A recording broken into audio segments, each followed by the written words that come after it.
wasiirka wasaaradda dhalinyarada iyo ciyaaraha jamhuuriyadda Soomaaliland Cali Saciid Reegal oo shir jaraa'id ku qabtay xafiiskiisa ayaa kaga hadlay horumarka ballaaran ee xukuumadda jamhuuriyadda Soomaaliland ay wado sidoo kale waxa wasiirka wasaaradda dhalinyarada iyo ciyaaraha jamhuuriyadda Soomaaliland uga digay dhalinyarada reer Soomaaliland inay ku kacaan waxyaabaha ay ku baaqayaan xisbiyada mucaaridka ah sida inay sameeyaan mudaharaadyo isagoo sheegayna in dalka jamhuuriyadda Soomaaliland ay ka socdaan horumarno ballaaran oo ka mid yihiin shaqaalaysiinta dhalinyarada reer Soomaaliland wasiirka wasaaradda dhalinyarada iyo ciyaaraha oo ka hadlayana waxa uu yiri maanta waxaynu ku jiraa Soomaaliland waxa ku jirta marxaladii ugu wanaagsanayd marxaladii horumarka iyo waxqabadka lagu jira waxa lagu jira marxaladii aqoonta iyo waxbarashada waxa lagu jira marxaladii shaqo abuurka waxa lagu jira marxaladii qof kasta oo Soomaaliland ka mid yahay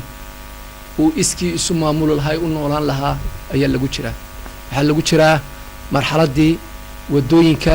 biyaha caafimaadka waxbarashada iyo dhammaan adeegga bulshada uu halkii ugu sareysay uu taagan yahay ayaa lagu jira maanta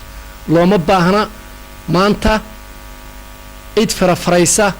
nabadgelyada iyo wanaagga iyo horumarka Soomaaliland dhalinyarada Soomaaliland waxaan leeyahay maanta waxaanu ku fadhinaa nabadgelyo iyo wanaag baynu ku joognaa horumar baynu ku jiraa wax walbana waxay qurux iyo sharaf ku leeyihiin nabadgelyada lagu fadhiyo dhalinyarada Soomaaliland wax uga digaya meel kasto ay joogaan inaan laga faa'iideysan oo aanay ka faa'iideysan dad maangaab ah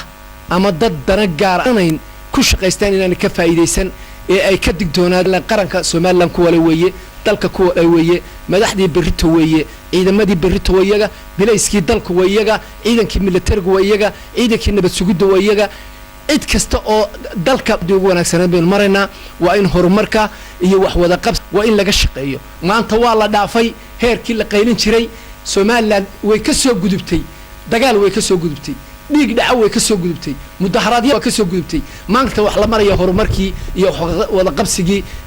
iyo in dhalinyarada Soomaaliland meel la gaarsiiyo ayaa la maraya